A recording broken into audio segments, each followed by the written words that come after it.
Hello traders, this is Fawad Razak, market analyst for City Index. Today is the 1st of August 2024.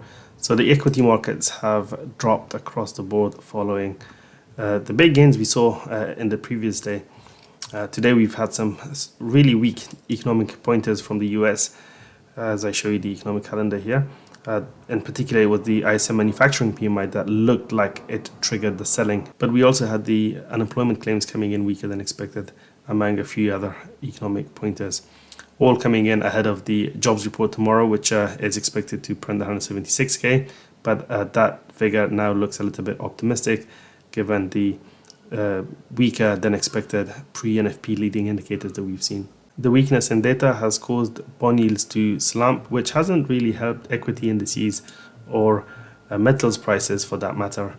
And ahead of key earning results from Amazon and Apple, who are due to report after the close, we've seen the Nasdaq taking a dive, finding resistance from the shaded region where previously it had found support on multiple occasions before breaking down on 24th of July. Now that level has been retested at around 19,572-ish. It has provided resistance as one would have expected.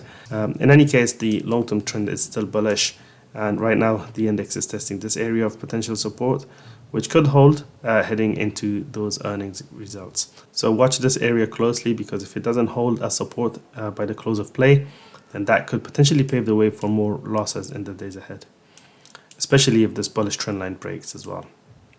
That trend line is very important, and it's kind of the line in the sand for me insofar as the short term is concerned. As long as it remains intact, I think the path of least resistance will remain to the upside. But I do need to see some bullish confirmation, and so far we haven't seen that. Despite the big rally we saw on Wednesday, we haven't seen any upside follow through. So what I'd like to see from a bullish point of view is a break above the shaded red region to signal a bullish reversal in the markets. Indeed, it has been a bearish day for the global equity markets, with the Japanese Nikkei index falling overnight quite sharply, testing the 200-day moving average, with investors concerned about the big jump in the Japanese yen that we've seen following the Bank of Japan's bigger than expected rate hike of 15 basis points earlier this week. In Europe too, we had the Bank of England meeting earlier today. UK stocks fell as the Bank of England was slightly more on the hawkish side than the market was expecting with its rate decision. Although it did cut interest rates by 25 basis points to 5%, the language it used in the statement and the press conference was far from overly dovish, as the market had priced in previously.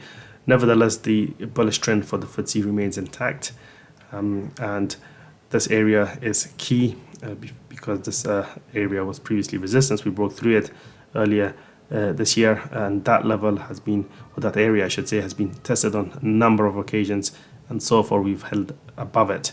And last week we saw a big rally off that area to provide a strong bullish signal, and we did see some upside follow through before the index hit resistance today at 8,400, coming in just below the previous record high of 8,480.